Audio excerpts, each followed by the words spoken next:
BTEC Applied Science for AAQ, and this is my second biology video for B 2.1a. It is for Unit 1, second biology video, and it's about monosaccharides.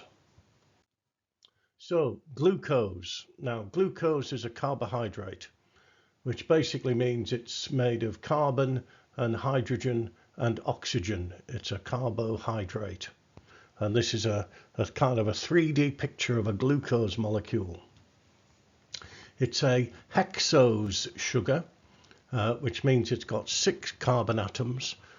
Later on we'll have a look at a few pentose sugars, which have got 5, but glucose has got 6 carbon atoms. If I get my pen going, yes, and you'll see they are kind of, now that's number 1, yeah, that's number 1 there, and number 2, and number 3, and number 4, and number 5, and that's number 6. Yeah, 6 carbon atoms. Glucose is made by plants in photosynthesis, and it's used by plants to make cellulose and starch, and it's used in all living organisms to make ATP, and I'll do a whole video about ATP. Glucose is stored in plants as starch, 2 types of starch, amylose and amylopectin we'll have a look at, and it's stored in animals as glycogen. So this is the formula for glucose, C6H12O6.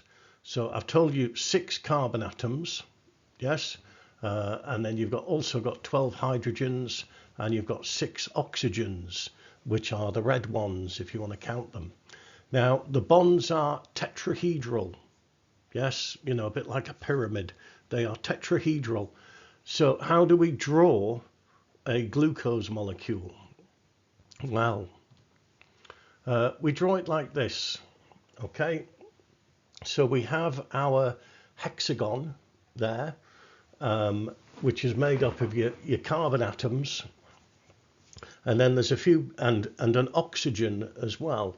You notice there's an oxygen, a sneaky oxygen there in the hexagon, and then there's a few bits and pieces attached to the carbon atoms. At the top we've got this hydroxymethyl group, okay, CH2OH, yeah, that's our hydroxymethyl group there, and that represents this bit here. So that's a carbon, and you'll see there's a couple of hydrogens and an OH, a hydroxide group attached to it. Yeah, hydroxymethyl. If you remember, methane is like a carbon with 4 hydrogens, isn't it? CH4. So you've got your hydroxymethyl group, you've got an oxygen in the hexagon there, and you've got hydroxide groups, yeah, OH, hydroxide groups attached. We usually don't bother drawing the hydrogens, yeah, the tagging on hydrogens.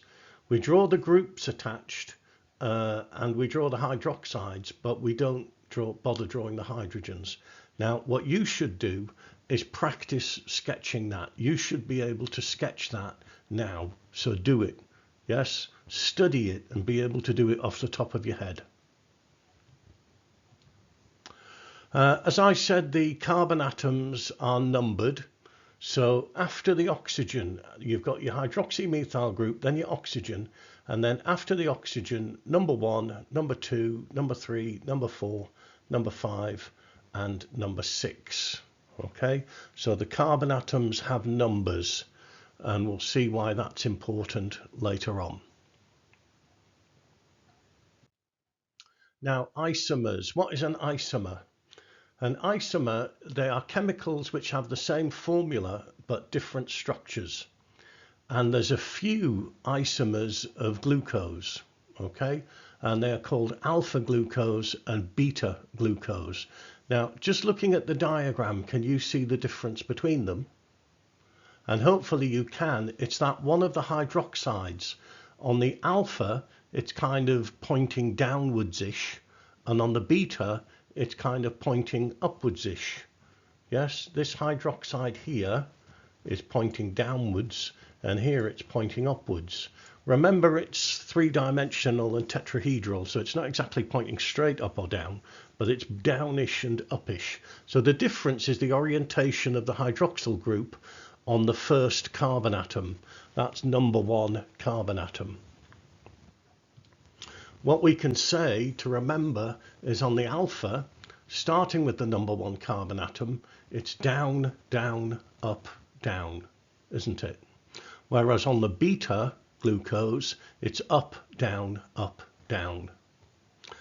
Does it matter? Does it make any difference whether this OH is kind of pointing up or down? And it does actually. On the alpha glucose, it's less stable and it's more reactive. And plants use that to make starch. On the beta glucose, it's more stable and less reactive, and plants use that to make cellulose. Now, there are some other monosaccharides, okay? These are all monosaccharides. It's one molecule.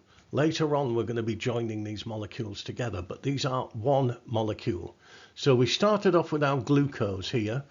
Is a little question, is that an alpha or a beta? And you should look at that. Oh, that's a beta glucose, that one. Now, as well as being vital for respiration, glucose is an important building block of more complicated carbohydrates, and there's some other monosaccharides we need to know. We need to know galactose and fructose and ribose and deoxyribose. And we're going to have a look at each of these on their own. So first of all, galactose. So look at glucose, look at galactose. Can you see the difference between them? Well, remember, it's actually another isomer of glucose, isn't it? Yeah, the alpha glucose was down, down, up, down. The beta glucose was up, down, and galactose is up, down, up, up. Okay, same chemical formula, but the hydroxides are differently arranged. Very similar properties to glucose, but later on when we start joining things together, there's going to be a few more significant differences. So galactose, very, very similar to glucose. You've got your hexagon there, the same hexagon. Fructose. Now, fructose is actually another isomer of glucose, but we haven't got the hexagon, we've got a pentagon, yes? And the carbon atoms, you've got 2 hydroxymethyl groups. Fructose, fruit sugar, yeah? Fruit sugar, found in almost all fruits, very, very sweet. I think they use it for sweetener, don't they? Yeah. Cane sugar, sugar beets and corn, they harvest them to get the fructose out of them. A little bit controversial in some countries, like in America, high fructose corn syrup. In America, they're like, everything has to be sweet. You know, they put lots of this in bread. Bread is very, very sweet, and in cereals, and making everything sweet. Mostly in what we call junk foods, yeah? So load of rubbish food, put a load of sweetener in there, people will eat it. There's the politics behind it is really, really interesting, which I could go on about. The fact that it was actually made for animal feed, but the animals all got massively obese. So they stopped giving it to animals and started giving it to humans instead. It's been blamed as contributing to an obesity and a type 2 diabetes epidemic in quite a few countries. Anyway, fructose, fruit sugar. Ribose. Now, this isn't an isomer. It's got a different formula. It's a pentose sugar. There's only 5 carbon atoms, and they're in a pentagram, or a pentagon, I beg your pardon, a pentagon. It's a very important component of RNA and ATP, which we will talk about in other videos. Essential for cell growth, cell division, energy production.